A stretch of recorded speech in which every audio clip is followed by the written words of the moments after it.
Dans le cas présent, l'Office cantonal du feu n'a jamais été nanti d'un rapport de défectuosité ou de non-conformité sur ce bâtiment. Ce bâtiment est équipé d'une sortie de secours, il n'y a pas qu'une seule porte, même si au moment de l'incendie, il semblerait que la plupart des gens soient sortis par l'entrée principale, mais ce bâtiment, ce lieu public, était évidemment équipé d'une sortie de secours.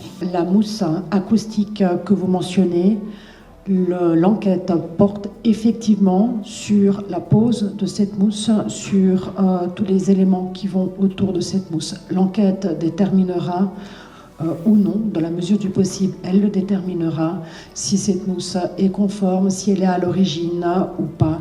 Et vraiment, l'enquête portera là-dessus.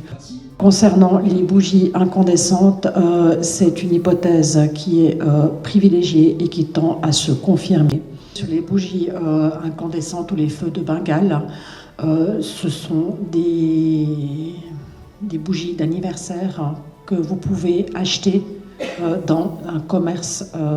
Nous tous y avons accès.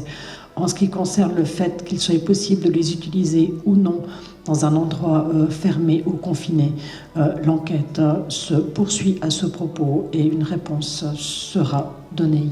Merci. Concernant le nombre exact de personnes présentes, ce n'est pas possible en l'état de vous répondre. Je vais être transparente avec vous, je ne sais même pas s'il sera possible d'avoir une réponse exacte à l'issue de l'enquête. De façon générale, lorsqu'une personne est entendue à titre de personne appelée à donner renseignement, elle n'est pas prévenue.